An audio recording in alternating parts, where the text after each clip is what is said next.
So guys, here's Keeley on here. We're just getting stuff up and running. I came into your stuff through a mutual friend in Toronto, and you were organizing a virtual conference or something like that.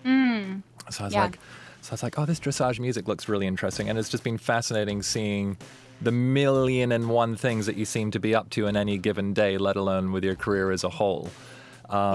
So do you mind, like, could you let us know, like, right at this moment where your head's at in terms of, like, the things that are on your plate, like the things you're kind of actively engaging with and, you know, your main zones of operation? So we'll start at the present moment instead of at the beginning. Sure, yeah. Well, right now I'm focusing on releasing my first song from this EP, which you all have just watched the video for and have stems for. So exciting to hear what you picked too. I think all the harp things you chose were, like, grade A. And that is Laura Samoji. She's an incredible player. Her handle is Laura Harp. So anyways, I'm doing that, which is like a full-time job in itself of releasing music. And I feel like, especially right now, you know, I was thinking, like, what might have it looked like if I were normal times releasing. I could probably be playing a release show. I'd probably be trying to do some sort of, like, activation in person. But instead, it's just like me in my pajamas on my laptop, just being like, this is so stressful. So that's kind of like project-wise. I spent a lot of time making this music, making the video. We shot it last December. So really luckily before all of this happened. And then I'm also kind of doing, like, I do music full time for my living, so I'm singing on a DreamWorks show right now. It's like a kids show. It's actually going to come out in November, and it's called Doug Unplugs. It's very exciting. It's amazing. Yeah, so, like, I continue to do some, like, vocal work. Luckily, I can do things that are at the point where they're, like, union level, and that's awesome and really helpful. And I'm producing some stuff for some artists that I'm excited about right now. I have to be pretty picky with that because I don't have tons of time. But it is really fun, especially working with female artists. I think there's, like, a really beautiful, like, sanctity right now between female creators, especially in the production chair. So doing that, but it's all been, you know, distance. So it's nothing really changes because I mean, you know, we're still, like, hunkered down in our studios. It's totally. Just, yeah, it's so funny when lockdown hit, wasn't it? And people were like, oh my God, I've been home for a week. And it's like, have you ever made an album? Oh my God. I think this is not different. And that's sad. Well, and I mean, I wanted to also just mention, like, in addition to all of this, like, you've been doing amazing, like, education work. You launched a whole producing yourself course and workshop. You've launched a Discord. So you've been super, super active on helping and empowering and teaching other people as well. And then I see, like, every other day it feels like you're also you know, involved with some kind of an educational initiative or some kind of an activism initiative as well. And that's kind of newer to me. I mean, I the 4 Producers 1 Sample with Andrew came out in April, I think. And before then, I was just laughing yesterday because like, a lot of my audience right now is on YouTube because that's such a YouTube, you know, specific thing. And also that the crossover world, which is also Twitch, like the production, learning from each other, education world is so there that, like, that just didn't exist for me before April. So it's been a really fun period, especially as everything has moved more online, more live streaming events, and education is obviously, like, still there's still a demand for it. So kind of transitioning into that, like, accidentally, and then realizing, like, oh, I actually really like doing this. I can't do it a ton because, again, like, I'm only one person, but it's fun to connect with a community who just, like, want to learn from each other. And I think that the Discord has really been eye-opening for that as well. Like, I just feel such a closer connection to people with platforms like that. I mean, I gotta say, like, I totally agree. It's like, you know, at the very, very start of this year, I was like, I need to rethink how I work with the internet. And I was just thinking about how much I missed, like, working in big studios and just, like, chance encounters with people and just feeling like you're around a ton of people making stuff. And so I kind of launched Twitch like for a bit of a lark, really, but it has been quite moving just seeing like that connectivity between people and really getting to know people in this context. And I really resonate with what you're saying about it being very different to kind of traditional social media, which feels quite performative. Yes. If you know what I mean. Yeah. Well, and it's nice too, like a lot of the people in my Discord's very small and I just started it, but you know, I'm also like a member of Bad Snacks Discord and Anomaly, and they're both friends of mine, and it's cool to see people having access to like quote unquote industry or like production in some sort of like professional level, at least learning it, and not have to be in one of the major cities. You know, they can be like a student in Iran, and I think that's really cool. And I think like I'm super passionate about not having it be so gatekeepery, because that is what it felt like to me a lot of times kind of coming up. And you know, I majored in audio production and I still felt like an outsider, even though I had a degree in it. So it's like, I think it's really important to just bring people in. And I think that these platforms are great ways to do that. Absolutely. Absolutely. Do you mind if we dive into like your whole process with, you know, what the start of what you're telling us about what you're up to right now? So you have like this single coming out. You briefly mentioned in passing that it was a ridiculous amount of work getting all this music ready. So did you kind of sit on or basically focus on creating a whole body of work that you're going to be waterfalling out for the next period of time, so to speak? Could you tell us a little bit about that process and kind of in a way like how long that creative process was before you even got into like thinking about getting it out there? Oh, and also like I have a question, but like was it a very deliberate choice to get all your music fully wrapped up before, you know, planning to get it out? Yeah, so 2018, I put out a self-titled EP, but it was over like a year of trying to catch up to the thing I had just released. Like I didn't have any plan. I didn't have the songs all done. It was just like, okay, the first song's out. People seem to kind of care. Okay, oh my God, I have to do the second one. Oh my God. And it was just like a very stressful time. And so I felt, and I put out a couple singles since then, but I felt specifically with this EP, especially because I was producing it all myself. I was writing it all myself, except for one song, which features another artist, and we wrote it together. It felt like I just didn't want to be playing this game of catch up, and I wanted to have, especially if I wanted to have the ability to be pretty agile on my feet with releasing and making decisions in the post-creation, starting to like market and promote it. And to me, it felt like I needed to have a big sort of package of like all the songs finished, all the alt versions for sync ready, music videos, all of the images, everything like that. So that was very, that was very deliberate, but it also equals so much time. And I originally was hoping to put this EP out like last fall pretty much, but then I got and it wasn't done by then, so I was like in the middle of intending to be wrapped up with all the productions and when did you kick off on it? Like when did you make the decision, this is what I'm doing? And, like, man, I think I think that I finished, I did a writing trip where I shot this film actually in Cambria, California. And I had like a couple of these songs. This is a 6-song EP. I had a couple of these songs like done, and I was like, all right, I'm going to do this writing trip, and it's going to be my last, these are my last harvesting of songs. And then I'm deciding what songs are living and what songs are not going to go on it. And then I'm moving into full production. And so I think that was, what is this year? I must have been, I think it was the spring of 2019. Okay. I think that sounds right. Maybe, yeah, it must have been 2019. Yeah. So I think we did that writing trip in like February, March. And then I was into production, and then I very luckily had this Hulu film drop in my lap in August of that year, and I had to essentially set it aside. I worked on that movie. I wrote 5 original songs and co-scored it, and I had to set it aside from like August to February essentially, because it was like it was a lot of work, but it was, you know, it all worked out because it brought more people to my music because of that film. And anyway, so it was a long process, like well over a year for sure. And then when quarantine started was when I was like, okay, finish the production. Yeah. Do it, please. So how did you find like picking it up again after being in another world for a big period of time? Was it kind of refreshing, and did you have a new light, or were you like, what was I thinking? It was refreshing, and I think a lot of the things that I had left off feeling uncertain about became clearer of how to solve the problem of them, or whatever you want to call it.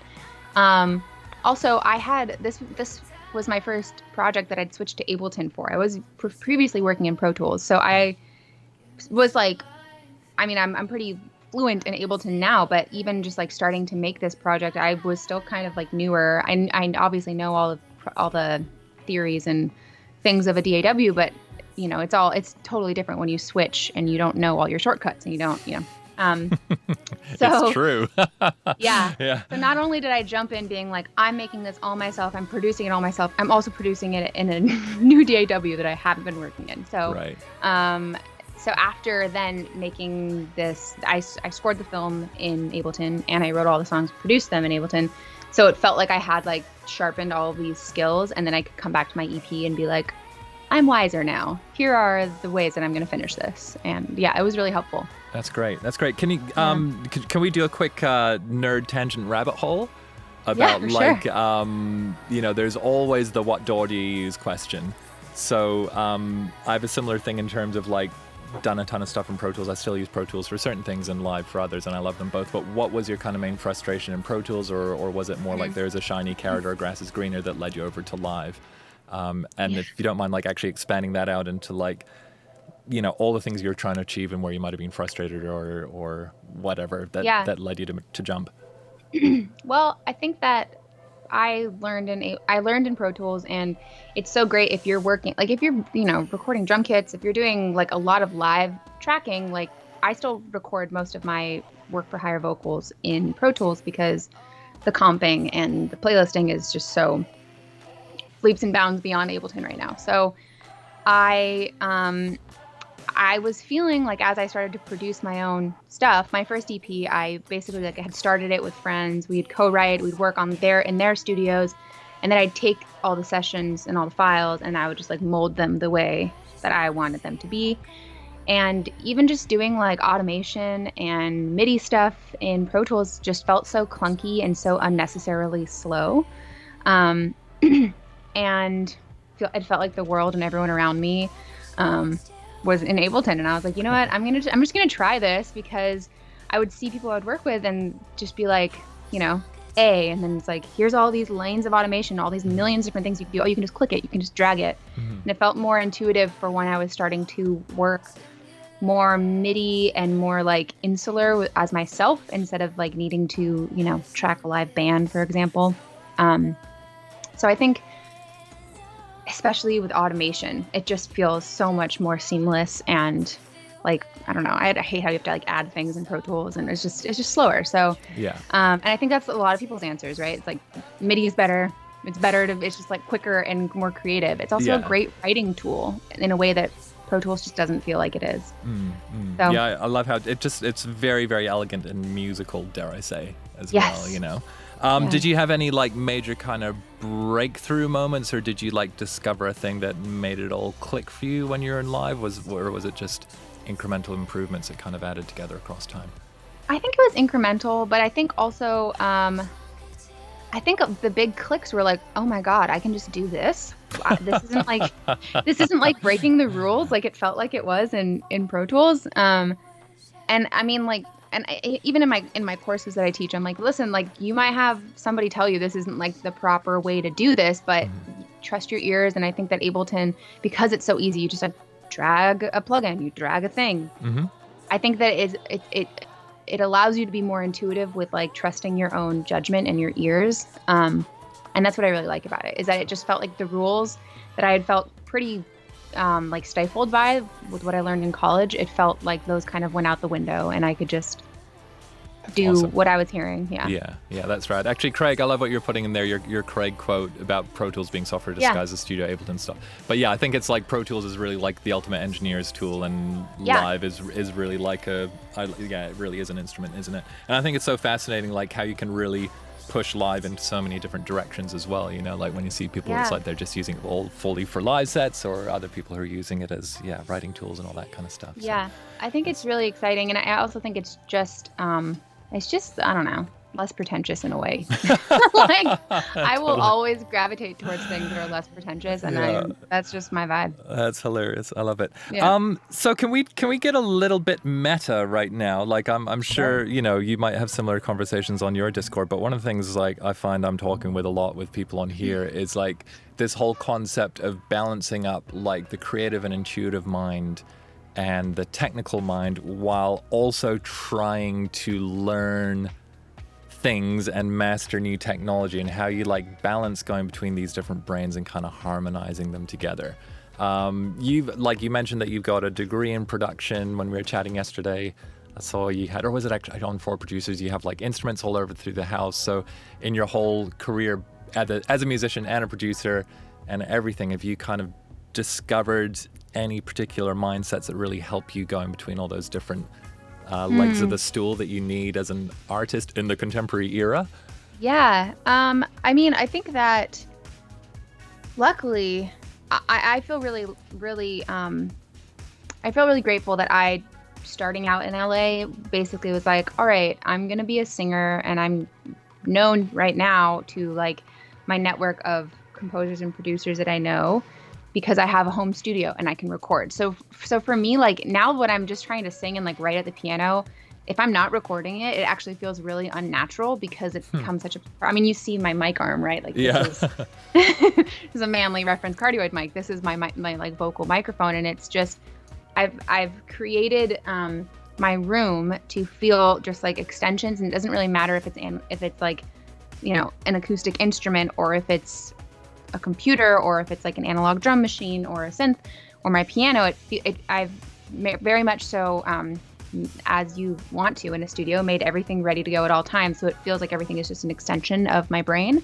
So I think, I mean, the only way to get to that is when you're comfortable with the technology. And that can be really daunting for a lot of players, especially right now. They're all being, turned into home studio people when they didn't really anticipate that. So, I don't know if that really answers your question, but I think I've just tried to make it all this one seamless thing where like my guitar isn't really that different than my, BeatStep Pro controller to me. Great. And I mean, in terms like getting to that point now, like if we kind of rewound to say like either when you're just starting or you just come out of like doing your degree, or, when you first moved into your house now and you're like setting up this room, was it a case of you'd be trying to do something and then just like bang up against a bit of a ceiling and then figure out like, oh, I need to solve this thing, and then would you rabbit hole on that? Or would you kind of reroute your creative energies into another direction, say at some point I'm going to come back and learn how to do X, Y, Z?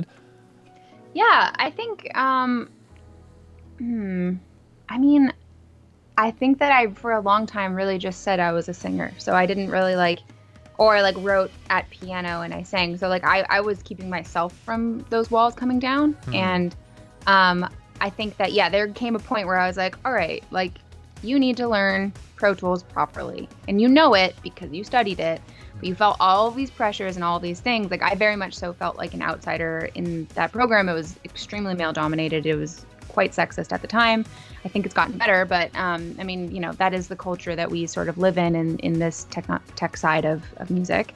And so I think a lot of it became me letting go of my pride of being like, don't let them know you don't know this. So, and then actually being like, I don't actually know this as well as I could. Let me like really start to learn in a way that doesn't feel like because I don't know it, I'm bad or I'm less than.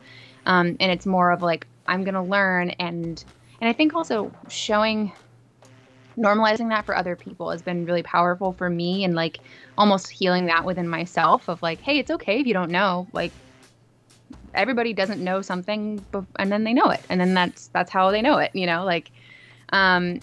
So I think it kind of just became slowly me starting. I don't even know what my first little synth thing was, but there are still pedals. I don't even know really what they do, but I know my ears are good at deciding what I think sounds cool with the sounds I get from them. So, so you kind of were basically able to like, in a way, like fully adopt beginner's mind and just say, you know what, I'm just gonna bash around. Yeah. And when you were like trying to learn these things, though, was it, I think there's a thing sometimes where people get some technology and it's like, I want to make like something that's better than Mode Selector, or I'm going to make like I'm going to make Beyonce's next single. And they just like download their copy of Ableton Live and then feel frustrated that that's not immediately how it sounds. Right. Do you know what I mean? So do you have advice for people based on your own experience about like going through that? Have you heard that, there's a famous talk out there called I think it's called the taste gap. It's something Ira Glass talked about off NPR, and it was basically we get into creating something because we have good taste and we're interested and we know what it is we're trying to create, but then we come up against the fact that with our current skill set or our current level of experience, it's very, we can't. So we kind of feel frustrated, and that whole challenge of getting past that frustration where you're not getting the results you want when you make something. Do you know what I mean? It's hard. Oh my God. Yeah. I mean, it's really hard because I for me, again and again, it is pride that is in the way. It is like fully like it's pride with like a root of shame, where it's like you feel like you should know this, but you don't. Or you feel like it should be easier. It should be coming easier to you, but it isn't. And it's, I don't know, there's, as much as you want to like ninja your mind around it, like there is, who is it? Byron Katie has the 4 questions, and one of them is like, who would you be without this thought? And if I just try and like macro it a little bit and think like, well, if you didn't have this obsessive thought of like, I don't know it, I'm bad, then you would just not, that wouldn't be a good or bad thing. You would just not know it, and then you'd figure out a way to know it. And then you would progress and start to make the thing that you want to make, And did that start to feel fun to you? Like when you consciously switched your mind, like, is it a different emotional thing? Have you kind of totally made that circuit obsolete now? Oh, I mean, it comes up all the time, but I'm better at dealing with it, I think, because I can now like, I can now identify when I'm just being proud or when I'm just being stubborn with myself and it's like, who are you doing this for? Like, no one is here. Yeah. And then I think giving myself permission to approach gear, or I mean mostly gear, but approach things just like as a beginner and having it be just this neutral thing where it's not bad or good that you're a beginner, has helped me a lot. And I have to kind of check myself on that, but I just think it's important to like normalize nobody being a genius at first, like, and also people who are like geniuses put in so much work to like, realize their genius, because yes, maybe there's this natural talent, but like everybody has to learn the way that controller works. It's not that like he doesn't have this, or they don't have this like inherent gene for knowing that specific piece of gear. It's like there's work that goes into that. And I think that's what can be so toxic. Like coming back to the social media side of it, that's what can be so toxic of seeing these people, showing their best, and you thinking like, oh, they didn't even have to work to get there. And here I am like, I suck, Yeah, totally. I'm with you. I gotta say that's been the funnest thing as well about this stream. Like, my epic fail this morning, like, here's the links and nothing worked. And, just kind of getting used to the fact. Actually, fun story for you. One of the first times I ever worked in, I think it was United, which is like one of the most bling rooms in LA. Yeah. I think it was a distressor. I'd never actually used a hardware one at this point in my career, but like I literally had to ask the assistant how to switch it out of bypass. And I got like the most scathing look on the planet. But that sucks. Like, why does that have to be the culture at studios? That was that particular assistant who was a pompous ass and who I'd never worked with again. But I've worked with other assistants otherwise, and you'll definitely notice that the people who have that positive attitude are the people who you want around, and then those are the people that you hire. And then when you're wanting to do a freelance project, you're like, oh, remember that person at that place, like they were amazing. So yeah, it's really interesting, isn't it, when you have this whole, I think, what you're banging up against. I feel like in a weird version, I went to an all boys school for a few years in the South Island of New Zealand in the early 90s, where it was like it was a rugby and that's it. And if the permissible eccentrics are the ones who did triathlon. So being like a specky dude who was into like, weird British records wasn't too cool. Anyway, sorry, yeah. I'm regressing now. You're kind of that is fascinating. But yeah, I really think it's like this thing of very consciously, like, I just love what you're saying, like being a beginner, being open to answering or asking questions of yourself. I don't know if you found this on your Discord, but even on like Complete Producer Network, I try to DM people when they come in and say hi. And then there's you always get a few people who say like, oh, I'm just a beginner, so I don't really have anything to say.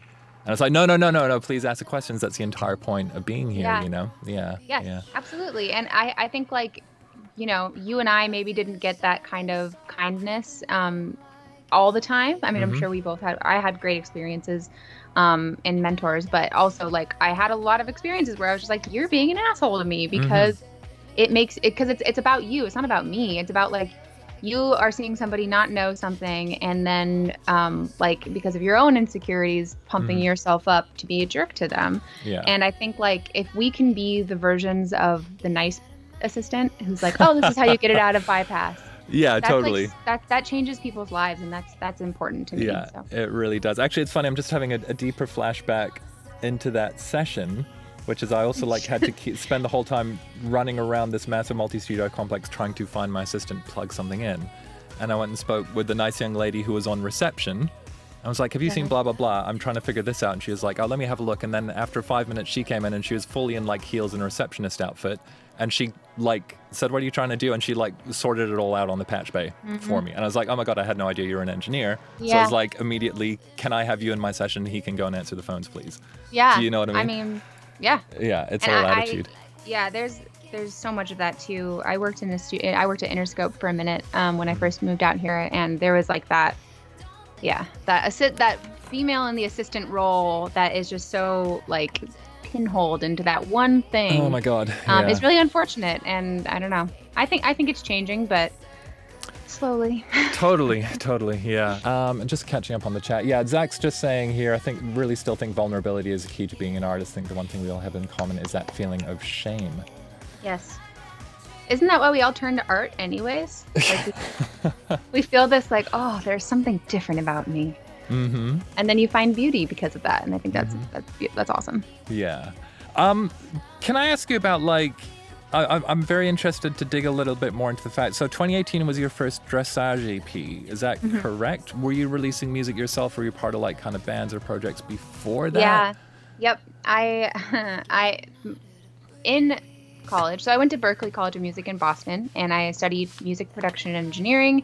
I was a vocal principal there. And I had a band called Black Kettle when I was there, and we were a girl duo, and we were just desperately trying to be Tegan and Sarah. And so that was like my first project, came out here as that project, and then that sort of dissipated as tastes evolved and sort of we went different ways. And then I was in a band called Hotel Cinema, and it was very, I don't know, Radiohead, Fantagram-ish. It was all like, it was me and then like 4 other composer dudes from Berklee, essentially. So it was very music, like theory, indie rock. It was like all different time. It was just like, we went to music school. Here's all our different chops we have. And it was like a little Barf City, but there were some cool songs. And then I kind of was, both of those projects were great. They taught me that I need to be a solo artist because I was constantly the person who was like the front person, and I was feeling, like singing and writing and lyrics essentially are like the deepest expression of myself. So to put that pressure and that like desperate need to do that thing on other people in a project is it doesn't always work out, and it just kept being this like source of frustration because it's so hard to get other people on the same path as you, same vision. Everybody has their different motives and reasons for doing what they're doing. So basically that kind of fell apart, and I was really starting to face these fears that I had about being a solo artist. And, like all the things, like, are you good enough? Can you write good enough songs by yourself? Can you produce by yourself?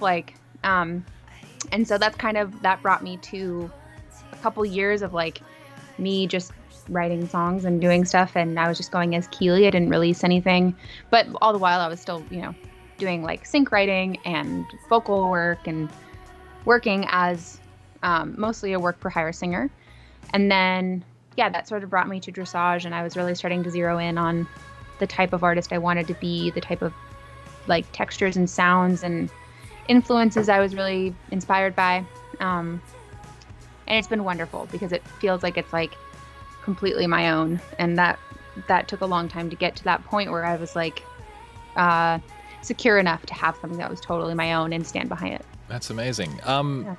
Very, very cool. I'm really interested in what you're just talking about there, like the period between being in your bands and it crystallizing as Dressage. Mm-hmm. So did you kind of, were you consciously like, I'm just going to kind of mess around for a while and see what happens? Or, you know, the day after you kind of start working in the band, were you like, I need to make something right now? Or did you just kind of give yourself did you give yourself the open space to do the self-exploration and self-discovery? I'm just really interested in that moment where something crystallizes into an identity after the kind of period of exploration and searching. I'm sure you're still exploring and searching as Dressage. Oh, yeah. But I had, the band, it kind of ended because also there was a breakup within the band with myself in relationship. So that was like that was a whole experience, right? Like I was like, okay, so this thing ended. This band ended that I also had totally intertwined with this personal relationship. And I think I was listening to like a ton of Banks at the moment. So I was like into this like dark synth, like fuck men kind of music. And so I think for a couple years I was like just starting to write songs that weren't really me yet. But I then started working, I don't know, it's kind of convoluted, but I sort of started working with this guy who I did a bunch of work in sort of as an EDM featured vocalist, ended up doing that with him in this kind of group of writers. And he started managing me into what was going to become Dressage. It wasn't even named as Dressage yet. And it just really, like, I think that they were developing me for like a year maybe, and it just felt so inauthentic to who I was. It was like that that classic game of like men puppeting behind a female artist, like telling me to lose weight, telling me to like do this. Yeah. So like all these things that like I knew that this wasn't the type of artist that I identified with or cared about, but I was being sort of like convinced and shown this path, and then I ended up being like, actually no, like this is not this at all for me.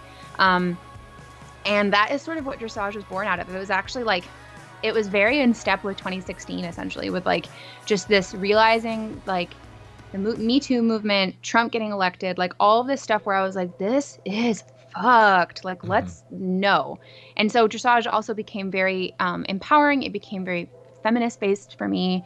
And then that has sort of like evolved into my greater work of like bringing women into production and sort of just kind of other things that I really identify with. But I think it was that experience of like starting to go down this path of like being molded into something else that I wasn't. And then realizing, luckily in time before I like started developing this other identity, and realizing like that wasn't authentic to me, and being at an age where I could pivot and make something that actually worked out of it for myself, and have that be a lesson that actually like really propelled this other thing. It's amazing. What's your kind of angle on like, you know, we were talking earlier about like gatekeepers and kind of like authority figures, and I think, you know, on so many levels, from, you know, the patriarchy side all the way down to like if you're a beginning producer, like thinking you're supposed to have this kind of thing in order for it to be legit. Or I think even what you're talking about with, you know, even working on like signal chains and Pro Tools versus live. Like, was there, I mean, that was obviously the point where it sounds like you really just torched the idea of needing anyone else's validation as preset path to run down.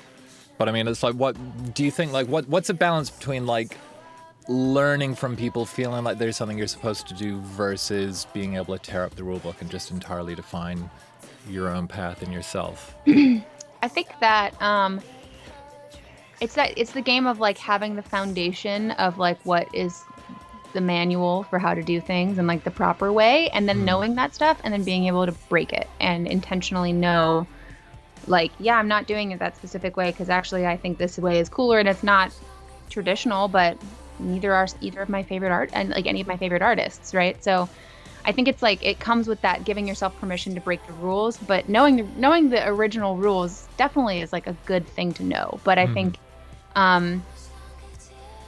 like there are a couple women that I work with who I just kind of help with production stuff as they're like learning Logic or whatever. And a lot of times, and I totally, I've done this too, but a lot of times like my friend will be like, so am I allowed to do this? Like, this is a thing I want to try. Like, am I allowed to do this? I'm like, who are you asking permission? Yeah. Like, it's just you and your laptop. Go do it, try it and then judge for yourself. But don't stop yourself from trying something cool and creative and totally innovative because you think maybe, I don't know, Rupert Neve thought it was wrong. I don't know. Who cares? Totally. Amazing. So going from that point of like 2016, I guess coming out of the kind of management relationship up to releasing your EP in 2018, can you tell us a little bit about that curve for you, like more like your internal process, how your sound came together? Because it really does feel like, from that EP through now, there's such a strong through line with who you are as an artist. Like, it's unmistakably your world.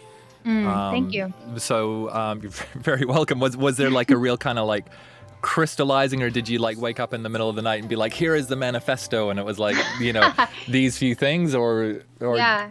So I think that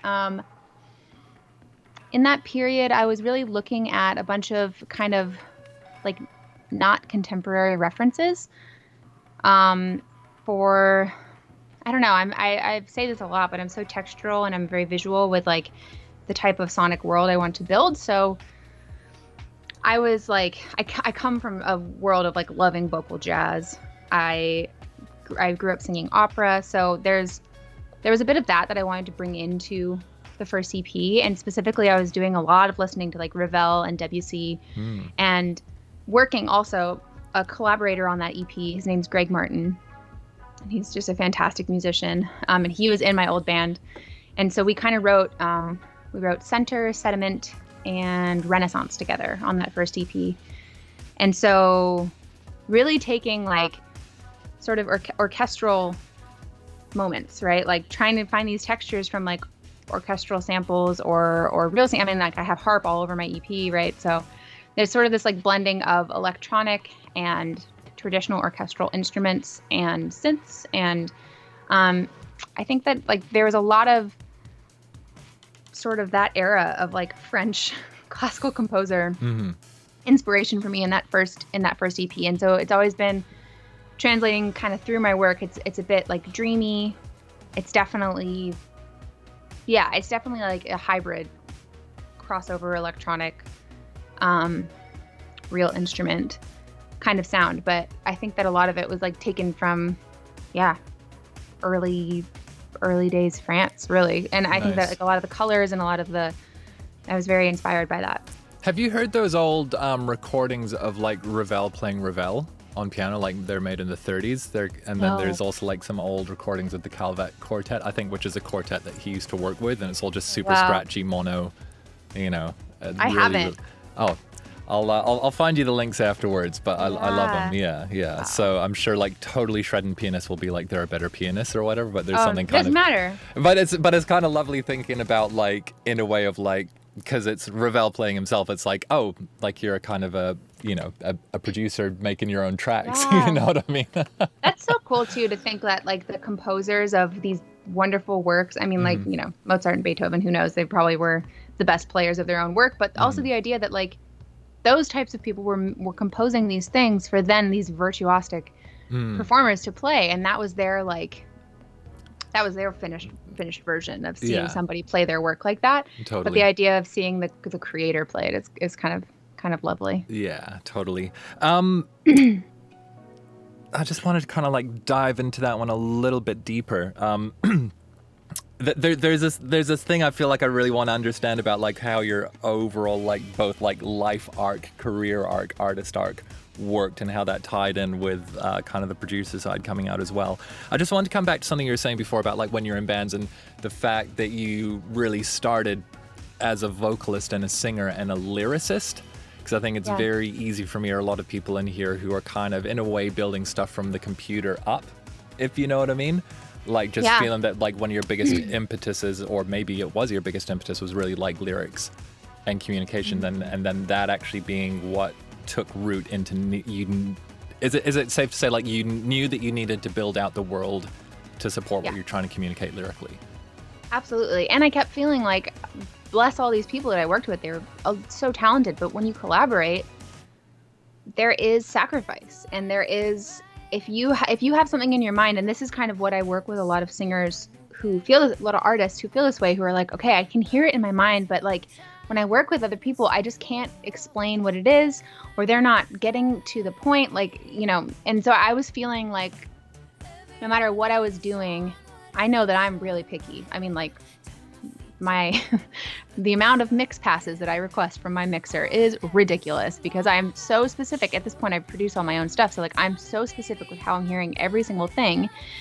So, you know, it's only fair to that person and also to myself and my project that I figure out a way to get exactly what I'm hearing myself, because that way I can become the nucleus of my sound, and I can choose to bring other people in, but I don't have to if I don't. You know what I mean? It's not out of necessity. It's actually out of like, I think actually coming from a more authentic place of like, I want your input on this. I don't, it's not that I can't make my own input without you.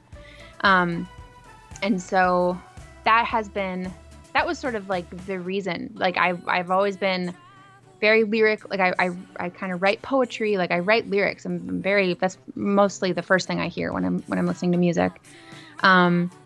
And so as a songwriter and a storyteller, that translates into, you know, you need to produce the world around it. And for me, the lyrics and the synth design are just as important.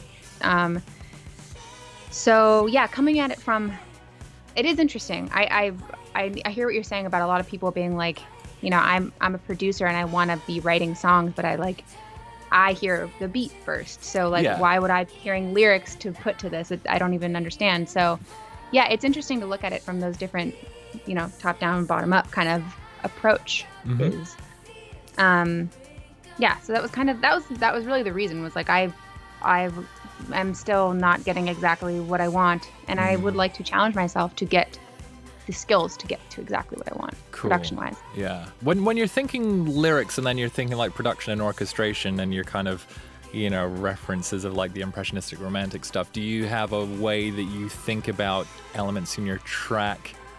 And I hesitate to say like as characters, but I'm going to say as characters, or like also like with your experience of scoring, do you have the kind of, is there a link between like how you think about lyrics and how you think about sounds? Yeah, well, I do. I say a lot about this in the little production stuff that I've put out video-wise, that I use production as a way to highlight lyrics.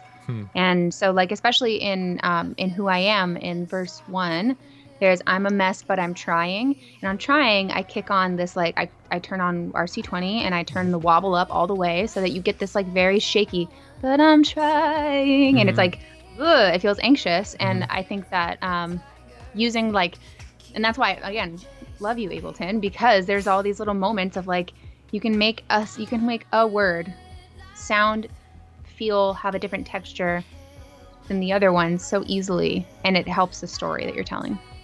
I love that. Perfect segue. Like, I was deeply impressed with like your vocal production overall, and you know, the way that you're layering stuff, the way you're doing effects, as you mentioned, and that was even just like the choice of like, oh, we got to send everyone these 3 like vocal layers separately. Did you know, I guess you've done a lot of work for higher vocals as well.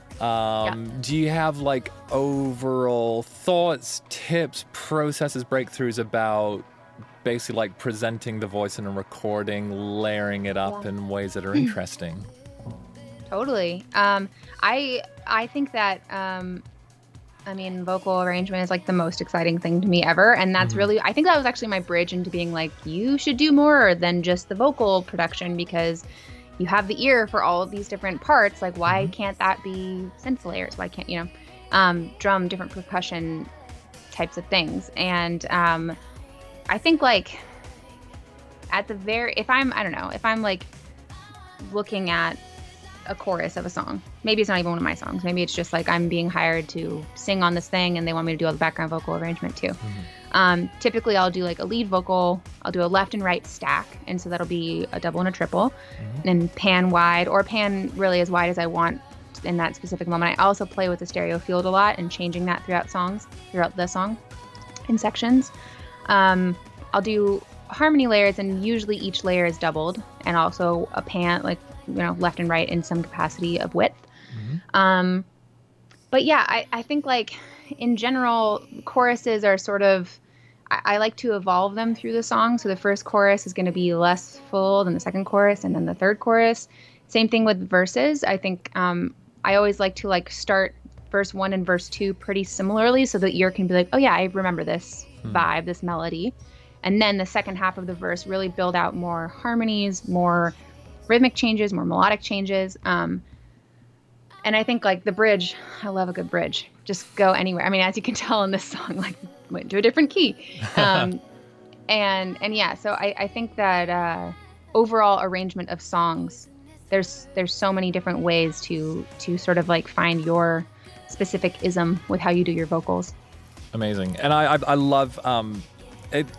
I mean this is a very, very sincere compliment, but it was interesting seeing how, on one hand, how intricate your multi-track was, and on the other hand, like actually kind of how simple it was, because you weren't overlayering a gajillion in one instruments. But, exactly what you're describing about the way your vocal arrangement could carry so much and so much dynamics. But then I really love, just the way you had your synth guitar harps, like merged so perfectly. But each of those sound like you had really like fascinating processing going on those, which almost created like another layer of texture within the sounds. So it's kind of fascinating how you're able to almost like use one source and almost generate what would be the equivalent of a few layers out of it. Yeah, totally. Yeah, the way you kind of achieved depth and everything was deeply impressive, I have Thank to you. say as well. That means a lot. Oh, bless. Well, I mean, it's you're killing it, I think, is all we can say. Do you mind if we get into like some super specific nerdy stuff about like how you made this particular track? Okay, so there we go. Josh has just said that Prophet Patch is crunchy and amazing, by the way. Thank you. I've had a terrible time personally of ever like it's probably a big weakness is like I'm bad at processing synths. And I just again love the way that you had like the kind of different senses of depth and width and different textures within one sound on that one. So do you think you can maybe like let us know with that one like what your process was, or I think a lot of it had to do, I mean, a lot of it was like on the synth itself. Like I definitely had different I'm trying to remember because I played this one live and I have it all. Yeah, so like I have throughout the song there's like, the filter is like a lot more smooth and mellow in chorus 1, and then as chorus 2 progresses, the filter on just like that main synth opens up more, so it's crunchier. And then there becomes an octave higher, so it's like I think especially with that synth sound, the more fizzy I could make that top octave sound, and then also had it doubled on harp and on guitar in strange, modulated sounds themselves. I think that was definitely a process. I mean, I do a lot, like EQing wise, I feel like I always have to cut out so many lows in my synths because it's just so much information in a Prophet Patch, really, that doesn't necessarily need to be taking up all the space. That the bridge Prophet is very bendy, and so that is like, modulating the pitch with an LFO to also having some glide on, obviously, so it's like more portamento. I think a lot of it really just comes down to finding a synth sound, like creating a synth sound that I think is really cool, and then evolving it through the song, recording a couple different versions of it. Like I probably did some in the box filtering to make it rounder instead of like recording it only that way, because I would have more control to open up the filter by way of EQ throughout the song later. And then I also I just love playing with the pitch wheel, so performances like it's just so fun to me. So cool. I think that's kind of my synth. I think like layering synths, really, it's just like, especially in the last chorus of songs in this EP a lot, there are just like new layers that come in that make it more of a party that you haven't heard before. And that's really exciting to me, is like, all right, what is my final chorus arp going to be? Like, let's go find it. Right. So yeah, I think a lot of it is having to do with just having a cool sound to start out with and then building upon that for the arrangement, instead of layering a bunch of like okay sounds to get what you want. Like, start with something really good. And I think that's like what some of the best producers do, is like no sounds on their productions are less than cool. You know, they're very specifically chosen because they are cool on their own. So they don't need a bunch of other layers to be helping them when there's like a solid sound to start with. That's very cool. And I know I've seen on like some of your posts and stuff, like you're using a hardware like the full keyboard. Do you sequence your parts and then like record them in, or are you kind of like hand playing, or do you do a bit of both? Do you find like even when you're looking for sounds, like your ability to play really well, like do you have a nice combination between, like Jerry said, right hand on the keys and then left hand on the knobs, or? Yeah, well, I definitely, like, when I'm coming up with the part, I've just played in as audio, but then I also, as I'm like starting to really develop it, I'm grabbing MIDI as well, so that I can have the MIDI that I'm playing from this and then run it back through and then just do a performance of just the filters or just that whatever, so I don't have to worry so much about the performance side of it. But then when I go, I mean, I bring my Rev 2, my Prophet, to live shows with me because I'm an idiot and I guess I bring expensive synths out. So dumb. Live shows don't exist anymore. But when they did, I was playing that and yeah, so like I did have to find ways to perform it and then also do some of the cool, tricky, you know, filter, modulation wheel, all that kind of stuff. You mind actually, just that was a very nice segue where you mentioned going live as well. Were you all kind of getting ready to be performing this whole EP live, and had you done a lot of live shows before? And you know, we opened up the call with you talking about like, oh, your whole live set's working, then you play live and it all crashes. So, yeah. Oh my God. What's your kind of experience with live in general? Yeah. So I, maybe about a year ago at this point, really started to make the effort to switch my live. Well, just because like my music is so production-y sounding. It still could be played by a live band, but just, you know, when I was like playing it out with like bass drums and me on a Nord, it just wasn't really becoming the thing I wanted it to be, and I was finding myself bored on stage. Yeah. And so I made the concerted effort to switch to doing like a one-woman Ableton set. And it's so cool. I don't know that I've gotten fully to the point where I'm like, this is totally airtight, but I've done a few shows like it. I did the Transmute program with Laura Escude, who's a super badass Ableton guru in her own right. And so what was that program called again? Sorry? It's called the Transmute Accelerator. Damn. That sounds... It's like a whole online course essentially on how to make your live set with Ableton banging. Wow.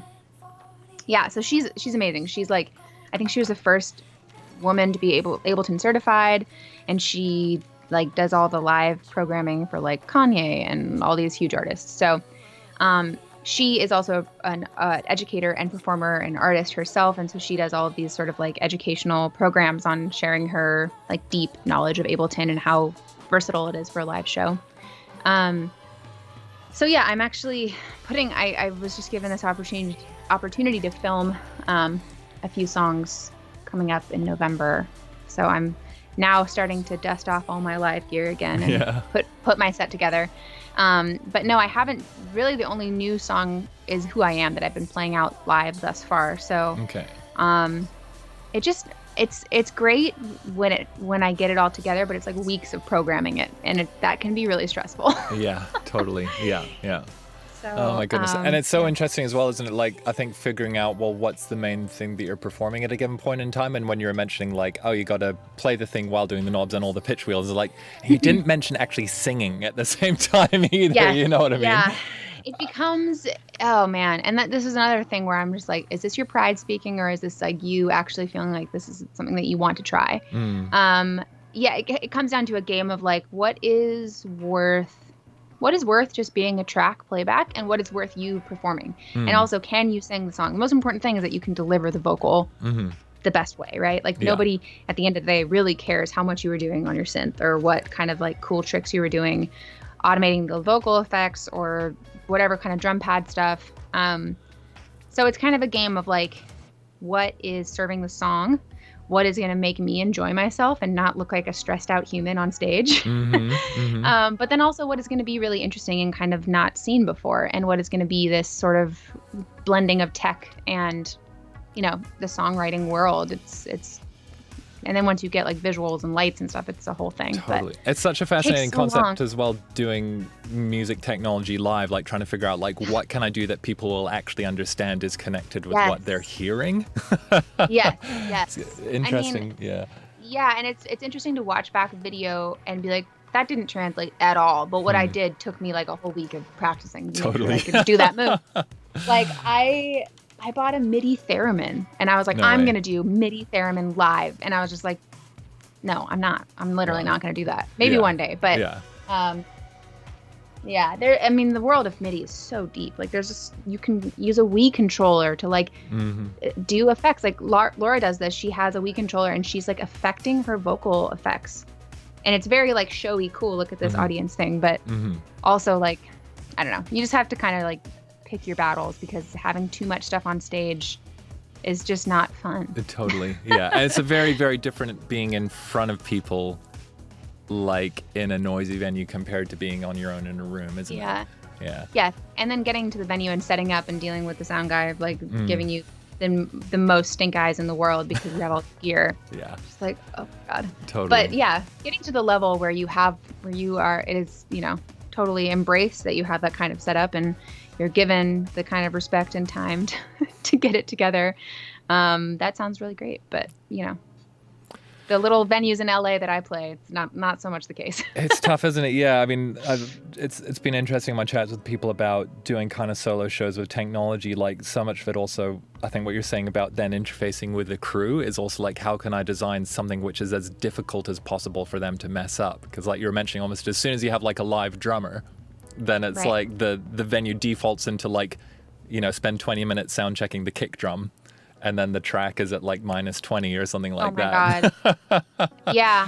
And there's nothing worse than, then you get into this world of like, I'm giving the front of house like person all of my, you know, I have this whole snake. So they have like all these sub mixes of my thing. And then they just totally ruin it. I'm like, man, I should have just given you a stereo out because like my mix sounded better. Totally. It's wild. Yeah. I have like tremendous anxiety actually when I've gone and seen like especially new artists who I've worked with performing live. And just like, you know, I remember like being in New York and there's this band Ostra mixed their first record and they'd put together this 6-piece band and driven down, and just like the front of house mix was so terrible. And it was just like when you know how much work people put into it, and then it's like, why are the BVs louder than everything else? You know? Yes. And I think that's one thing that I've learned is like, just bring your own sound person. Like it's just, if you have somebody that knows your set and knows your like what you like and can afford a homie rate person to be there, and you know, that is a big advantage. Yeah, just someone who cares as well. Someone who cares. Yeah.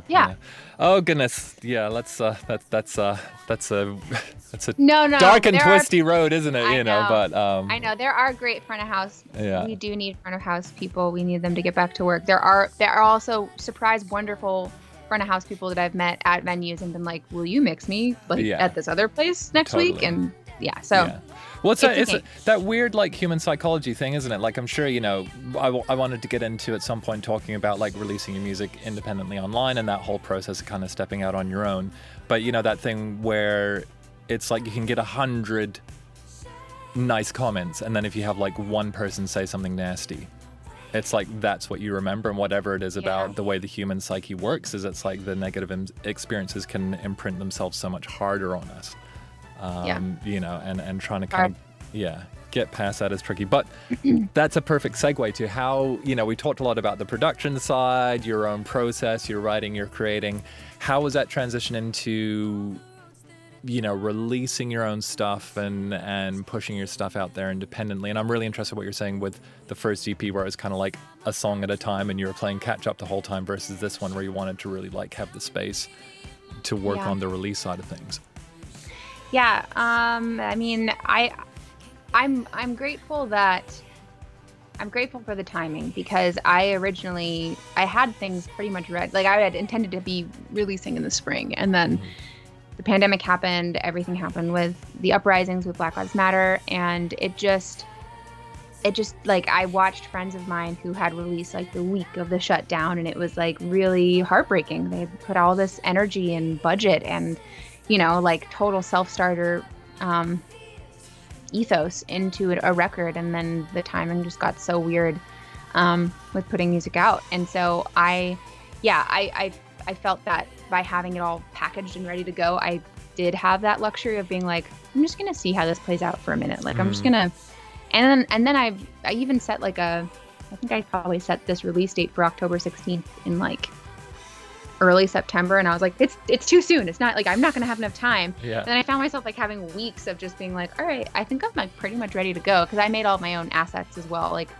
we did this whole big shoot. I had all of this stuff, all the footage, but I still had to make, like, I feel like I've spent my whole last month in like Adobe Suite just making visual things. Did you edit everything yourself, like edit the video, or I didn't edit the video, but I edited like all the social media assets and things like that, all the little all the design and all the little, like, that stuff is time consuming, right? It's like so much work, especially when it's not like I know a bunch of quick presets or like a bunch of shortcuts in those programs. Like, that's, my brain saves that for Ableton. But it is a lot. And so I sort of like, I think that this is maybe the first EP that I'm like, I believe in it, and I believe in what I have to offer, so I can approach people that I'm like hiring at, at a very independent budget, but I can be like, hey, I believe in this work. Do you like it? Do you want to help me run my social media, like, calendar, essentially? Just like, help me get all the posts up, help me figure out, optimize every platform. And I think that when you approach people in a way that is like, I know that I'm not paying your normal full rate, but I will pick up all the slack that I can, and like, I really care and believe in this project. Obviously, they have the right to say yes or no, but I do think that, like, I've noticed the people I brought on to this work with me, and they're excited because I give a shit and I work really hard at it. And so I think that that is really, like, it's like passion project versus, I'm not like Nike hiring somebody to do a whole campaign for me, but but it might be more rewarding for whoever is coming on to help me in this promotion side of it, to work with somebody who like really cares and really believes in themselves. I could imagine if on that side of things as well. Charles in London, unfortunately, has jumped off, but he came out of the kind of social media world and copywriting and stuff. But I imagine it must be actually nice to work directly with an artist instead of working like a few layers removed or something. So have you got someone on who's like helping with social media strategy and all that kind of thing? Yeah, she just finished up, but I had her basically up through the video release. Yeah. Okay. And was she kind of designing like an overall strategy or a game plan for you? Is there anything you don't mind sharing with us about like that process and how to design a campaign? Totally. So she basically like built out a calendar where it would be like, we'd kind of go week by week, and she'd be like, I have these posts up, like, let me know if you approve, and then I'll get them scheduled. But I gave them, like, usually she works for an agency, and usually they would be like making all the assets and everything like that too. But I was like, I'm indie and I'm going to make everything myself. I'm going to give it to you. Here's my whole big folder of the options that we have for content. And just help me get it all organized in a way that is going to make sense as far as like interfacing and posting, essentially. Okay. And so she built out a calendar, and it would be like, whatever platform it was, what the copy was going to be, what the asset was, what the thumbnail was going to be, any kind of notes that I had, I would tweak the copy, things like that. Optimize the YouTube videos, like get all the right tags, get all the right, whatever it is. I just started my TikTok as well. So nice. that's been an interesting, I think there's a lot of crossover with like the production tutorial world as well. And which platforms are you focusing your energy on? Honestly, I would like to be focusing most on taking a nap because I need it. But yeah, I think my most active worlds are probably Instagram, YouTube, and TikTok, honestly. Yeah, TikTok is like new and growing for sure, but it's such a weird thing. It's like you can go from 300 followers to like 2,000 followers the next day because a video just like did really well in the algorithm. Yeah. How are you finding TikTok? I saw when you'd posted a couple of your TikToks on the grams, like, you know, how you made a sound and stuff like that. Is that kind of the world you're focusing in there? Like, is it more, here's how you made things in the studio, or are you doing a bunch of different stuff? Be like, oh, this is kind of a cool little thing that I'm working on. And like, this was a short film I was scoring. And I was like, I'll make a little quick tutorial. Just turn on ScreenFlow, which is a great program, and just do it. And I made a little thing about how to like do automation on a audio region hi-hat. So I was working in clips mode, and I was like drawing in panning and pitch automation on the actual little region instead of like adding a whole, you know, I didn't want to like do it and I didn't want to add auto panner. I didn't want to like mess up whole automation lanes in that whole track because it was like multiple cues, whatever. And so I made this thing, and then I put it on TikTok, and there was just tons of, like, a lot of people were like, this is really rad, awesome. And people were being respectful, but then there were like these dudes that would be like, why don't you just use auto panner? It's way easier. And so I made a little song. And people got a little mad at me, but I made a little, like, I don't know, because vocals, I just think that it's funny to like sing little cheeky songs and like 3-part harmony and whatever. So I made one that was like, yes, it's true, there are many ways in Ableton to automate. The reason that I showed you that way was because I wanted to only affect this audio. Please stop mansplaining production to women. And people got mad. Amazing. But yeah, and then it's been funny. It's been funny because there's been mostly people that are like, yes, this is great. But then there's that like one person that's like telling me what is and isn't mansplaining. And then it's like mansplaining. You're mansplaining. So I made another little song about mansplaining. So I think that, you know, moving forward, I'm going to get off the mansplaining thing because it's like, it can be quite divisive, and that's not really the vibes I'm trying to spread, but also like, it's just funny. It's just internet commenters. That is a whole thing. But, it is funny. They are cool little catchy songs. So like, if anything, you know, go check out the TikTok for the little ditties. They're like Andrew's sister's 40s. Nice. Female. What's happening with TikTok at the moment? Like, is it banned? Is it not banned? Or it's not banned. It's not banned. It's just a bunch of no. Yeah. I don't even know. Fine. It's not banned. I think that I think that it's probably too much of a moneymaker for people to let it ban, really. So I think like there are U.S. acquisitions happening with it. Right. I don't know. Walmart or something like that. So funny. It's so weird. But the cool thing about it is that there's such a like music is so used on that platform, and you can search whole artist catalog, and it comes up as options, kind of like with with how like Instagram stories you can add people's music. So people can just like a song and make a video to it, and then you can find that person. You can find every video that's been made to your song, which is very cool. Do they pay like streaming royalties and stuff? Like, is there an actual solid business side, or is it just like an amazing discovery kind of thing?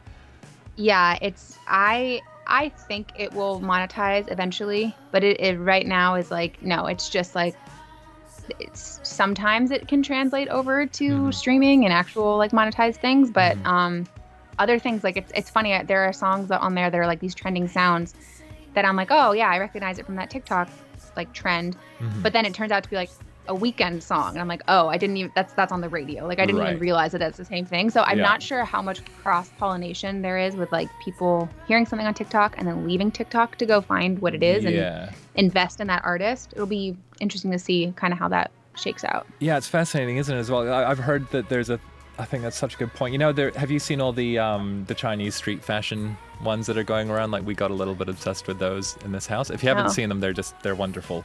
But there's this one particular song that's used in all of them. And I was talking to my daughter, I was like, which is that song? She knew the song, but it's so weird. They just took like, it's this instrumental 2 bars that's just montages of really styling Chinese couples like walking down the street, but no one knows the song or the artist or whatever, except for the deep stands, as it were.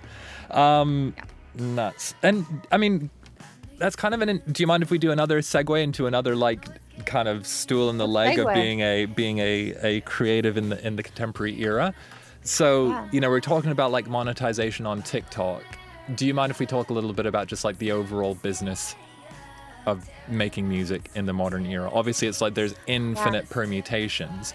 But sounds like you were saying you kind of built like your living, like your day job in a way as being a vocalist for hire. Yeah. But you've been able to like expand out creatively what you're doing more and more and more as time goes on. Yeah. Which sounds like that's also then generated more and more opportunities which have fed back into that side of things. Is that kind of a safe way to say? And are you like very actively working on kind of diversifying your overall income streams? It's a least cool, least rock and roll word to say, isn't it? Diversifying income streams, but it's 2020, right? It's super necessary. So I started, like I was saying, being known because I was a singer and because I could record myself. And so I moved to LA in 2010. So that was still like, I had an M-Box and I had like a little crappy mic, but it worked. And then sort of as my network, I had some great mentors. Gabriel Mann is a wonderful composer. He used to be in a band called the Rescues. And he at that point was composing for Modern Family. He did like all the music for Modern Family, essentially. And he's done a lot of other things, but he became a mentor because my partner was working for him as his assistant. And so he's like, oh, your girlfriend can sing. Cool. Like, let's have her on this, whatever it is. And so it kind of just continued to be like word of mouth, like, oh, she can sing. Oh, she can also write. And she can get you stems in 2 hours. Like, hit up my friend Keeley. That's a pretty baller resume. Yeah. Like, do you know what I mean? Like, just, can I just jump in with a tangent? I remember the first meeting I did in LA with my manager. And I came out of like the British school of like, you have to like downplay yourself or whatever. But my manager was just like, people just want a solution. Do you know what I mean? If you're like, I can do this and solve your problem, it's like, that's all people want. So just the fact that it's like, you're hitting those three things of like, oh my God, I can give it to you and you can solve this for me. Yeah. I mean, and that becomes, it becomes such a, building that like Rolodex of players, writers, collaborators, whatever it is that you really trust to like get it done right is so important for me. If I'm hiring somebody and I know that they are gonna like have their preamp at the right level and their like tracks aren't gonna sound terrible and they're gonna listen to the creative brief, like because I've been in that position of being the contracted performer so many times. I feel like I'm actually a better person that hires, like I can communicate more of what I want, and then I can also like realize who is going to and not going to give me what I need and in an efficient way. So that's a little tangent, but yeah, so kind of a handful of years doing, just like hundreds and hundreds and thousands of singing for things. I used to sing for a website that was like a virtual recording studio essentially, and I sang on every song you could ever imagine about fishing from somebody in North Dakota or whatever. It's like this like funny amateur website that people can hire a singer from. So people would like submit their songs and then you'd sing it and send it back? Oh yeah. That's awesome. Wow. Yeah. There's so that, and if anyone is looking to get into this, like I 100%, it's called studiopros.com. There's also another one called Sound Better. And Sound Better is a little more independent, which is nice because you're not working for a company. You just are like part of a network of people that can be contacted. Like, oh, she's a flautist that can record remotely and her tracks are this much. So that's a great just like way to start if you're looking to get into this like remote recording thing, if you're a singer or if you're a instrumentalist or whatever. And then I started, so I was at the point where I was like working for things like that. That was just like, I got very, very fast at learning songs by ear, very efficient at recording and punching in and editing. And that is really where my like, I'm not getting paid enough to spend more than 40 minutes on this. So I'm not going to, and I'm going to do it. So like the efficiency building was really great. Even though it wasn't like high stakes projects at all, it really built my muscle as becoming an efficient engineer for myself. And then also just like, managing my time of like, what is my time worth? And so then I was working with composers who would be hired by a music house, right? So there'd be like an agency is doing a Nike commercial. They go to a music house and the music house goes to 5 different composers who are going to demo for it. So I would be one of the singers that there's like all these people in between.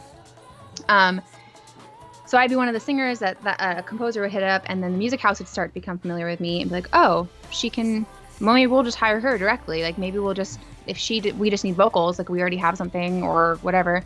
And then it became like, oh, she can write. Okay, well, why don't you write this? Oh, and then I started to really kind of like, be like, I can produce too. And so the opportunities kind of grew. The more I believed in myself and the more I got my skills to be more rounded and further reaching, the more the opportunities that I already had became like, well, we've worked with her before and we know that she's good.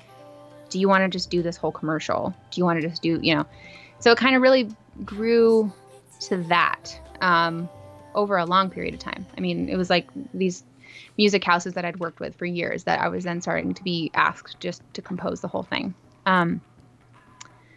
So I guess that kind of then also, kind of curtails with me working in sync and starting to have some success in the ad world. I had sang on a couple trailers, been doing like co-writes just in LA, just, working with other people that I would be set up by other managers I knew or publishers I knew. And then I think maybe in 2019, I think. Yeah, last summer. I did a sync writing camp with a publisher called Primary Wave. In the fall of 2018. My music had been sent to who's now my mentor, this person named Robert Kraft, who used to be the head of music at Fox for 20 years, Fox Films.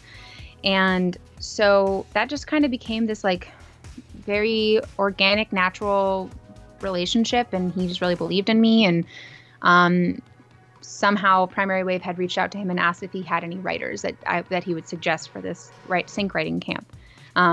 And so I did that, and it was really awesome. And then that ended up getting me my publishing deal with Primary Wave, because it was such a just like great experience. It was a 3-day camp where there were 2 sessions a day, like 4 people in a room. It was like this cool studio complex in Los Feliz, and we would switch rooms and like groups of people halfway through the day. So, and then we would do like listen throughs at lunch and then at dinner. It's such a cool pressure cooker way to work. Like, all right, you have 4 hours with these 4 other strangers, 3 other strangers. Like you're on the track, you're singing, you're whatever. And it was just so cool. And the people from the company were I just like really clicked with them. And I wasn't even looking for a publishing deal, but just kind of felt right. And it's very nice now. I've been signed to them for about a year, and it's really nice to have just like a team. Even though I don't have management, I don't have a label, having somebody like work my catalog and think of me for opportunities, and like they just got me an Apple commercial. It's been really like tangible to feel like you have this like group of people who are sort of like singing your name out in their network of phrases and being like, work with her, she's cool. Are they primarily sync focused, or like the whole kind of 360 publishing side, like artist placement as well and everything? Or they do everything. So they are I would say they're probably best known for their legacy catalogs. They have like Smokey Robinson, Ray Charles, Bob Marley, Melissa Etheridge, like big catalogs. But then they also have a bunch of writers and producers that they, sign. So they have like LP, she's an artist. She's also done, big cuts with Rihanna. They have Kiara, they have DJ White Shadow, does Lady Gaga stuff. So I'm signed to their head of sync, but also, I went in being like, I'm an artist. That is the thing that I am focusing on the absolute most. I also am interested in writing with artists for their projects. It's going to be, 10% of my energy that I want to spend. I'm interested in writing for sync because it's very natural to me. I can do it and I can turn things around. I know what works in those worlds now that I've done it this much. And then also I want to start producing other artists. So it's sort of like with any like team that you start to work with, I'm sure you find this with your manager too. Like you identify what you want to work with on and how much you want to work on what. And then another, like, I've also just recently added this new slash to my like byline, which is composer, because I had this opportunity with this Hulu film called My Valentine, write the songs. And then it kind of just was like, do you want to compose it too? And so my partner and I co-scored it, and I just found this like new love with working to picture. And so that's kind of another side of things that I really want to start developing as well, which is why I'm doing all these like independent short films, just to get my composing reel sort of like up to where the rest of my stuff is. That's amazing. Could you explain to me a little bit, because I spent pretty much all my time just on the like working with artists world. Like when you talk about a sync writing camp, or you're writing for sync, is that, could you like clarify a little bit about kind of how that works? Yeah. So with this camp, for example, they wanted songs that they could pitch for, things that, like, basically briefs, which are like, we want an energetic song that's like guitar riff driven, and it would work for like this type of promo reel for HBO, or this type of ad for like women's fashion or whatever. So in that specific camp, they had music supervisors come and talk about the things that they're looking for. And, it was sort of like A&R. Like there was the people, like my A&R who I'm signed to was kind of like talking about what types of things work really well, what they're looking for. And then, in the rooms, it was like one or two people who were like the producer, working on the computer. And then there were like two writers, and then one person was usually the singer. So it usually, because with sync, it's a lot better if people aren't, honestly, it's better to have the artist not signed to a major label, for example, because there's so much like clearances that have to go through, and sync works really quickly. Yeah. So in that capacity, it was like, I sang on most of the songs because I'm independent on my master side. So I can be agile and I can approve things very quickly. And that's really helpful for people who are pitching out to sync. So yeah, it was kind of like songs that work very much so written with sync in mind, but hopefully not sounding gross and syncy. Right. And does it tend to be more like you have like a library of these, and then, your publisher has a database, or does it tend to be like project by project, it's like writing to pitch for the specific briefs? It can be both. Right. So like, for example, this song that was just in this Apple commercial is called Bass Brain, and it was originally a custom brief last January for a smart speaker brand that didn't go. It was like, the reference was something, and then we were like, all right, well, let's like write a song that's cool, and I'll stand behind, put my artist name on it, and it'll work in sync, but it'll also like work for me as my sound, and for me to, represent myself with my voice on the track. And so Apple had been familiar with me. They've been familiar with my other project, More Giraffes, which is a side project pop thing that I have. And actually, the EP just came out today, if you want to check that out. Yeah. It's called In Space. Okay, it's very fun music. Yeah. And so they reached out to my publisher because they have a relationship, right? The supervisor at Apple was like, hey, we're putting together this keynote speech, which we didn't know what it was at the time, but does Keeley have anything work in progress that isn't out that we could hear?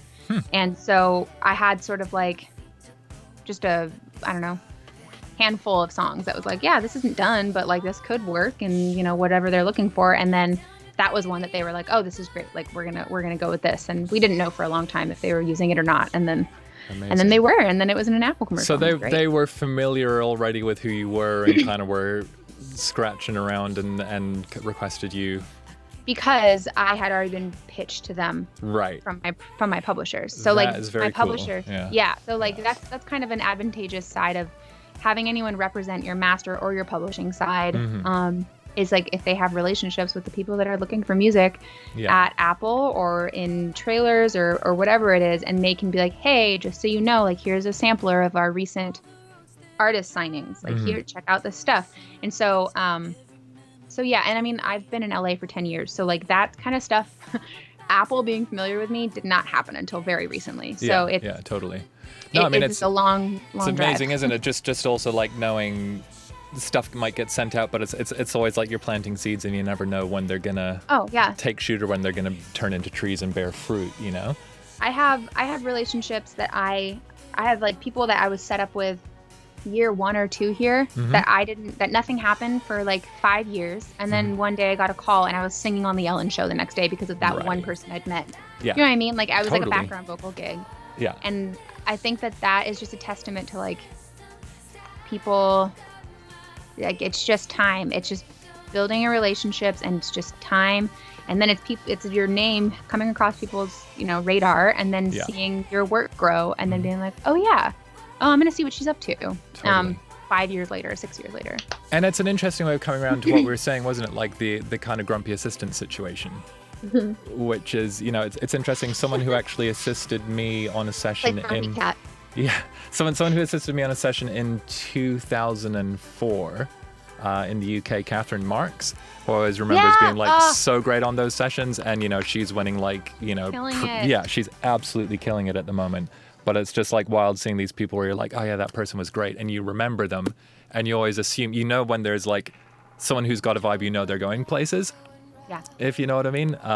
So yeah, that's really lovely. So I just, specifically wanted to mention that with people. So I just asked the chat for some questions. We got the first couple coming in. Can you see that one from CIV Music, who's Zach up in Calgary, saying, I've been struggling with arrangement lately. I really noticed how great your arrangements are.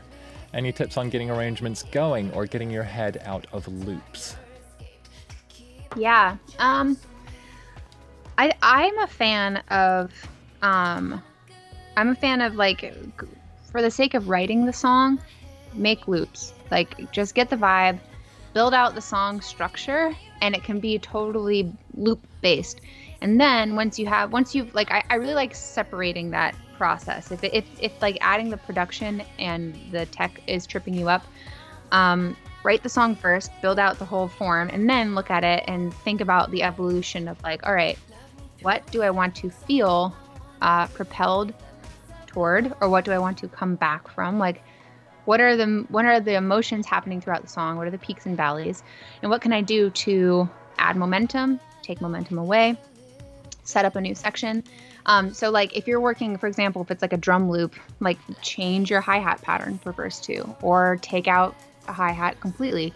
Like break it down to like your patterns, I think, especially with drums. Like look to where things have been stagnant and the same, and then think about how you can change them, how you can maybe even like have the kick pattern play and mute and play with like parts of the vocal melody, for example.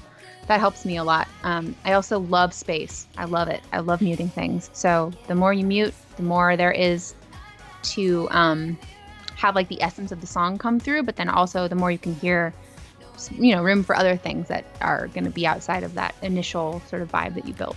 Can I dive into one little thing you're saying there, which is just like work in loops, and then when you're just saying like build out a structure, like do you have ways that you think about, so you're talking about not worrying about what the instrumentation's doing from a structure, but like when you think mentally about going from just working on a loop to working on a structure, do you do it more from like you've written melodies and sections and that kind of thing, or because I think Zach's making mostly instrumental stuff. Okay, well, fair. So I guess I'm speaking mostly thinking in terms of song form. So like if I have like an 8-bar drum pattern and like 4 chords that I'm like, this is cool, I'm gonna build out the length of the verse, and maybe I've written the verse and chorus. So like now I know basically I can copy verse 1 and make it verse 2. I'm gonna write different lyrics. I'm gonna sing different melody, ad-libs on it. But I can like visualize the whole puzzle of the song, and then I can kind of like look at what needs to be written still from a song perspective, but then also look at the whole scope of it in sort of like a horizontal, timeline way, and think about really like the overall arc. And you could do that with an instrumental as well. Think about, I guess really it comes down to song form, and that exists with instrumental non-vocal music as well. So thinking about the broader way that you want your entire piece to sort of move through its movements and its song form, I think that's helpful. And then you can copy and paste verse 1 and 2, and then look at verse 2 and be like, what am I going to make different and more interesting, and what is going to make the listener stay? Awesome. So you can do that like even like in pure abstract space of just knowing this is going to happen here, this is going to happen here. So but you're basically more like drawing a blueprint and then like filling in the gaps kind of thing. Awesome. Exactly. As opposed to just sitting there trying to change things on the screen and then going, oh, where do I go next? Yeah, like build the whole map for yourself first. Like take out that guessing work. You're probably not going to make something that's, a song form that's never been made before. Like you're probably going to adhere to some sort of structure. And whether, if you're working in like more of an EDM format, like where is your drop going to be built, figure out how you're building up to where it is, and then reverse engineer it and look at like, all right, I know the drop, maybe you have the drop already and you're like, okay, how do I get to here? What are the like 16 bars that are going to lead me to this part? What's the energy I want it to feel like? So that's sort of my thought on that. Awesome. Love that. Okay, Holas, who I believe is Jacob, if I remember correctly, saying, hi, Keeley. Any tips for finding producer buddies? I feel a little isolated because no one around me produces music. I mean, I think you're in the right place, my friend. Like, it seems like we're all here. We'll be your friends. I think that, there is something very valuable about, like I always learn so much when I'm working with other people and I'm not producing. I'm like maybe top lining in the room, but I'm watching somebody else work on their rig. I learned so much because they use all the same tools I do, but they use them differently. And so I think like just in terms of inspiration and learning, like the more you can watch people's, in this moment, the more you can watch people's Twitch streams, or if you do find somebody who, you want to make a track with. Obviously, production is weird right now because it's like one person can be on the computer at a time, really, right? So I think like the more you can just observe people do their thing and then kind of share tips and even like share sessions. There are people that that I will toss sessions back and forth with, and that's really fun. So I would say, probably like Discord communities, DAMIAN'S community, obviously. Twitch, like anywhere really that we are all gathering as music nerds in space together, and people who want to, kind of work with you in that way. I think that's my thought. But if you can find like writing and collab sessions in person eventually, that's also really valuable. Cool. And Jacob, can I just let you know, I'm not sure if you're on Producer Network, but in the rooms over here, we do have the Meet Collaborators room. So feel free to just like put a post in there, say what you're up to, what you're doing. That one's just loading up, and then people will link up. We actually I'm so excited about this one. A couple of our OGs on here, Diganta, who's in Hyderabad, just did a collaboration with Puyi in Singapore, which came out a day or two ago. So there are people like making records that are getting released through there as well, which is super rad. Cool. So make sure you're on that room. Now we've got Craig is just asking what instruments you play, Keeley. Hi, Craig. Craig's a longtime friend, also. Awesome. Internet friend. We go back. Do we call those iFriends? I think so. I mean, you and I technically are iFriends. We are iFriends, yeah. Yeah. Or is it V-Friends? I don't know. Yes. The instruments I play. So I started playing piano. I think piano was probably my first instrument, but I was afraid. I was like a child, and I was afraid of my teacher. She was really mean, so I didn't really take it very seriously. And then my first instrument that I really took seriously was actually flute. I was doing a lot of Celtic flute in my middle school days. And I grew up, actually, maybe I saw that you grew up in Vancouver, or you lived in Vancouver for some amount of time? I lived on the West Coast for a little bit, yeah. Okay, yeah. So I grew up in Bellingham, Washington, which is very, very close to BC. Yeah. But for some reason, there is just like a big Celtic music scene there, and I think it's like coincides with this funny little like hippie Northwest culture. So anyway, and the rain, right? It's like we just pretend like we're in Ireland or in Scotland. Yeah. So yeah, that was kind of my first thing, and then getting into middle school, as I was like continuing to play flute, and I was like, this isn't very sexy. I was starting to be in choirs and starting to like really dive into, I guess more so like choral middle school choir stuff. And at that time I was really listening to a lot of like Alanis Morissette, the Cranberries, Edie Brickell, Sheryl Crow, Fiona Apple. Those were all like super inspiring artists to me, but I hadn't really put it together that like I wanted to also create art like that. I was just really inspired by them all speaking this like truth in their lyrics and this like vulnerabilities that I thought was really powerful. And so when I look back on it now, it's like, oh, that makes a lot of sense why I was like really drawn to those types of artists. And yeah, so then I guess kind of getting into high school, I did a lot of things. I played all the sports. I grew up riding horses, which is why my name is Dressage with one less S, because I make things complicated for myself SEO wise. And yeah, I think like high school is really when I started to be like, oh, I really love singing. and I think I have the capability to get good at it. And so I started taking classical voice lessons, started doing a lot of opera stuff, and really loved that. I was really starting to discover jazz in the Great American Songbook. I discovered like the Ella Fitzgerald and Louis Armstrong duets record, and just like my brain was melted. And then that kind of coincided also with like musical theater. I was Marion in The Music Man, so I had that like stage experience of like, oh my God, they love me, and I was like, I need this validation. And yeah, so that's kind of where it came from. And then as I've evolved that into songwriting, definitely keys and synths are like my main thing. I play guitar not well, but I'm getting better, and I'm taking lessons right now, and that's exciting. Yeah, that's kind of like, that's the world that I mostly live in, is like vocal and keyboard based stuff, and then all the other knobs and bits and bobs and tech.